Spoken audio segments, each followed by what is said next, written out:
Hi guys, and welcome to Crypto Chats today with me, Michael. It's a Sunday, guys. What's happening in the crypto market?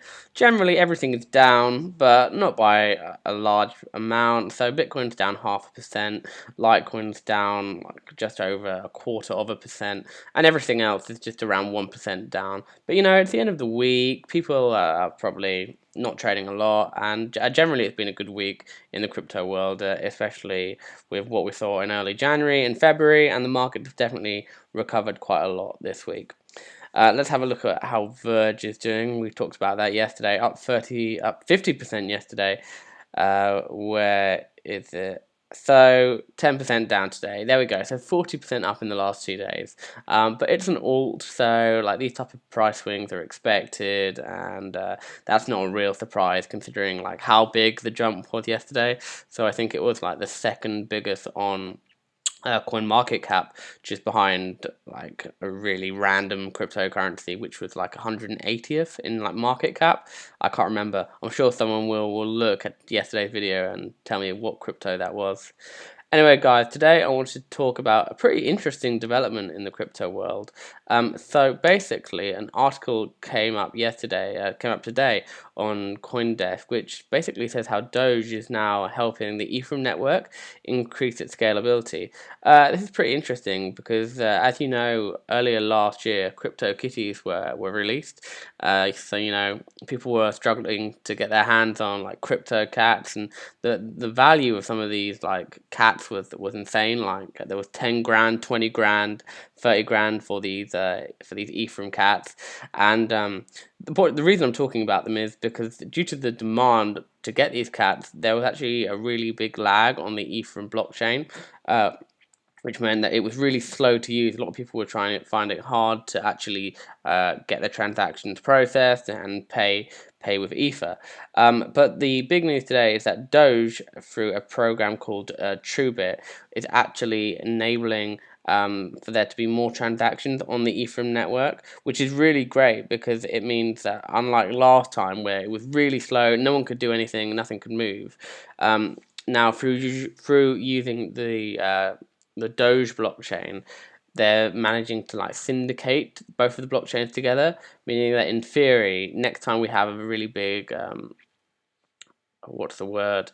Like something that really affects the blockchain on the Ether network, then hopefully Doge should be able to take some of the traffic, and effectively it won't mean the network is that truly like screwed. Effectively, people will still be able to use it, which is great. But besides talking about Doge today and how it's helping Ether, there was also quite big news this week about Coinbase and how a lot of people oh, go away. Turn a blocker. There we go. Anyway, so the big news this week was that Coinbase had, well, they said that people have been overcharged due to a Visa transaction, due to Visa messing up like credit cards and withdrawal fees and everything. And basically, today, Visa have just come out and said, actually, it was our fault, and we are going to refund people all the money that they lost. But the problem with this story when it came out is that there was a lot of fake news, which is like the big word at the moment, isn't it? Which was effectively discrediting Coinbase, and Coinbase was getting all the shit for Coinbase takes everyone's money and doesn't actually give them Ether, Litecoin, or Bitcoin. And basically, the entire news was all on Coinbase being the bad guy in this, and no one was really talking about Visa or the traditional institution being the one to blame, which it said it was yesterday. So we can just take a look at one of these. So Financial Times, this is what they tweeted recently. They said Visa says it's not their fault. That's wrong because Visa literally said yesterday that it was their problem and that they would be fixing it. So it's this type of stuff, fear in the blockchain and the crypto market. We've seen it all before, from people going, Bitcoin is dead, it's a bubble, all these types of things. And the Financial Times is just an example of this yesterday, which is spreading fear in the market. As we all know now, since Visa have actually said it, that they were the problem. Hopefully the Financial Times will actually run an article correcting this and be a bit fairer to the crypto industry. Anyway, guys, we've got the week coming up. What am I expecting to see? So I think in general we've had quite a big push this week compared to how it was in January and February. A lot of the cryptos have really come back. I mean, Bitcoin now is where it was 11K just earlier today, and that's a big pull up from what we saw at the low point. I mean, just in the UK pounds, I think we got to 4.8K. And now we're up to 7.8 or something like that. So quite a big pull for us. And also Litecoin was up 35% this week, which is really good for those in the crypto market who were maybe getting a bit worried about where the market was heading.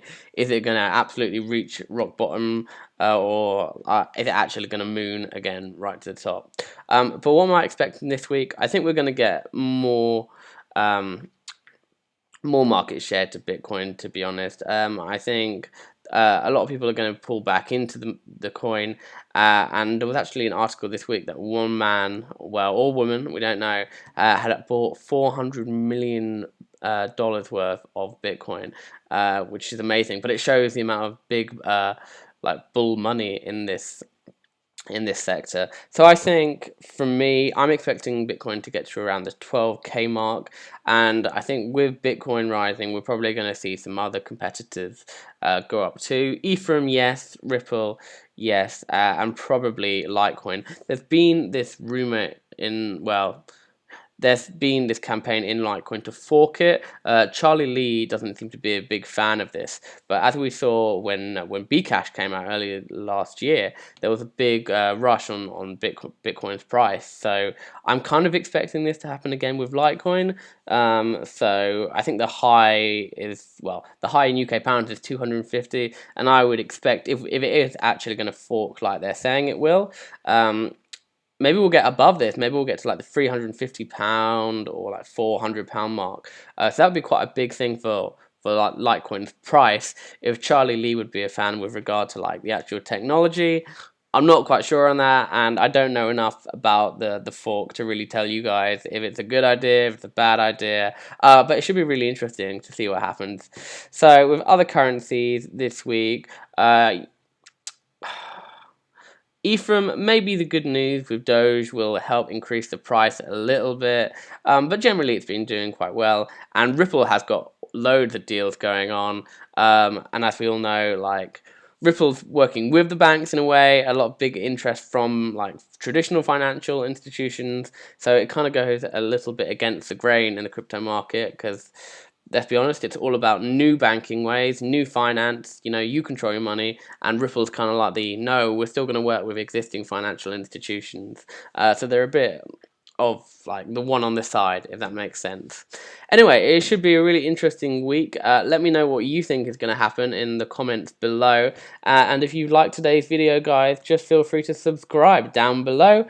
And I will chat to you guys tomorrow and see what's happening in the magical world of cryptocurrency.